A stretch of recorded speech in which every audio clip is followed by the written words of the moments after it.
Honestly, you guys, I'm not happy. I'm not happy. I can't help but feel like the title dream is over. For me today, it was about getting the 3 points against Everton's youth team, Everton's reserve team, an Everton team that is struggling for form, struggling for confidence, that has injuries for days as well too. And we fumbled it. We blew it. For me, if you want to win the Premier League, you have to score goals. The amount of chances that we wasted and missed time and time again, it's the story of our season. It's not the first time we've seen that. And I just think to myself, since when Pulisic was signed, when all guys like Willian and Pedro were kicked out, all the guys that we used to hate back in the day, your Willians, your Pedros, their goal output, their assist output is on a much higher level to most of the guys in this team. And it's got me thinking, how does that really work when haven't we signed better individual talent and better individual players? For me, I need to say this year, I love Tuchel. If you guys watch my channel, I shouldn't even have to say that. That's all I have to say. You guys that watch me, you know. But there's one criticism that I have always had. I was seeing it from last season as well too, from some of those really poor draw performances in which we looked very tepid up front, and we thought the solution was signing a big name striker, a Haaland, Lukaku. That's the answer. Now we've got Lukaku, we're going to bang these goals and it's going to be fun. Why has it made no difference? Why has it made no difference? For me, our Achilles heel in this team, because every team has that one weakness. Man City with those like counter attacks and behind, Liverpool as well too. They have their deficiencies as well. Our weakness is that we can't break teams down that park the bus. We can't do it. All those attacking patterns, they flop, they don't work. All the rotations with players don't make any sense. I'm seeing in this game today, I'm seeing players out of position, not influencing the game properly. Ziyech on the left-hand side through like 85 minutes of this game, only coming to the right-hand side the final 5 minutes. We signed this guy to play on the right-hand side, to cut inside, put crosses in the box, through balls, all that stuff, take shots outside the box as well. He can't do that. I'm looking at Mount, who's playing the left, in midfield, at right back, up front. I don't understand what the plan is to break teams down that part of the bus. And this thing, the irony is that every big opportunity we created came in the transition. And this is what I keep saying. In the transition, we are absolutely spectacular. We are absolutely amazing. And this is why we will beat many, many big teams, which we have shown consistently under Tuchel, because when the game opens up for us, it works in our favour. And that's how it works. But when teams like Everton's, your Leeds, and so many of them, they come to play with 20-25% possession, the football, the system, the attacking patterns don't do enough at all to break these teams down. And for me, I think there's one quick solution. You have to not be textbook 24/7. If you're playing against a team like Everton today, you have to smell the blood, you have to sniff it. Yeah, you have to take risks sometimes, but if you've got incredible attacking individuals that we spent bags, hundreds of millions on to be the key difference makers, because otherwise, why sign any of them? Why not just sign guys who cost 5-10 million instead? These are the guys we signed because they take advantage and they take responsibility in these moments. But then, when I'm seeing Pulisic, my God, I was feeling for this guy today. I was absolutely feeling for him. Most of the opportunities he was getting came from crosses inside the box to the smallest guy on the field. And most times, oh my God, his runs weren't getting found. His runs were poor a lot of times as well too. And he was just getting fouled non-stop. Did we not sign Pulisic to be a guy that's a winger that looks to take on his man, get past him, create the spaces that way, and then make those late arrivals inside the box? But now we're using him in a completely different way, where we kind of stop even playing false nine, because again, it doesn't really work when teams will just park the bus and not look to move, shift their blocks or press. When players are being used out of position like this, what can we expect when it comes to translating that into the final thirds? Regardless of everything I'm saying, that first 30 minutes when we created our best goal scoring chances, if a goal came then, the game is completely different. Reece James with an amazing opportunity in the first 5 minutes. Normally I think I'll give credit to Pickford making his body big, closing the angles down. That's good goalkeeping. It's easy for me to judge when I'm watching the screen when I'm not there live in motion like that. Mason Mount too, he had a few amazing opportunities. You know, that one early right after Reece James normally buries that. Another one where it was a great 1-2 from Rudiger, who is like, wow, Rudiger, man, like when he steps forward, starts playing as a winger, starts playing as a striker, he seems to make things happen. He missed one of the best opportunities right before the first half, which would have changed the complexion of the game again. I remember Pulisic backheeled up for like a great dummy from Hakim Ziyech and a great cross inside the box. We had those types of small moments, but the two big ones came from, like I say, Reece, Mason Mount. But really, the other ones are more half chances. Let's keep it real. And again, those opportunities only came when Everton had decided to press us further forwards.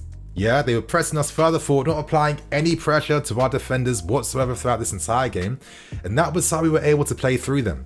But this is the thing, yeah? Football is a 90-minute game, and the tactical nature of games does change time and time again. Do you really think Everton would play the exact same way from the first minute to the last minute? Absolutely not. You know, as it got past the 30th minute, and Benitez was like, oh shit, maybe we can get something from this game. What did they do? They parked the bus. Again and again and again. And for me, Tuchel's an amazing manager. There has to be a solution now against teams that park the bus, because all these tweaks from the lineup, and yes, I understand that your Lukaku, Hudson-Odoi, Chilwell, they got COVID, I get it.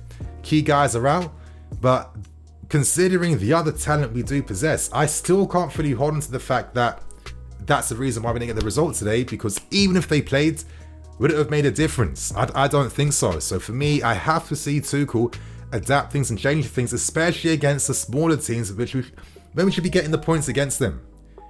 This system, how we play, is amazing, and it works against teams, the big ones who try to play football against us. But the teams who don't, which is most of the Premier League teams, we are starting to struggle, and we're starting to get showed up right now in December. Very, very frustrating, because when the game started, I was in a very good mood. I was seeing great football, but I should have known that Everton were going to become more defensive as the game went on. And when the second half came too, I think this was just like an accumulation of everything poor. Now, yeah, you know, we can blame guys like Ruben's poor sideways passes, as if like Jorginho wasn't doing that too, and other players. But then you look at the details of the game, where were the passing options? Where were they? They weren't there at all. You know, I got Pulisic, did he have a shot on goal this entire game? Playing up front? Absolutely not. And isn't it funny that against Leicester City, when Pulisic was looking so dangerous, that was when Ziyech was playing down the right-hand sides, you know?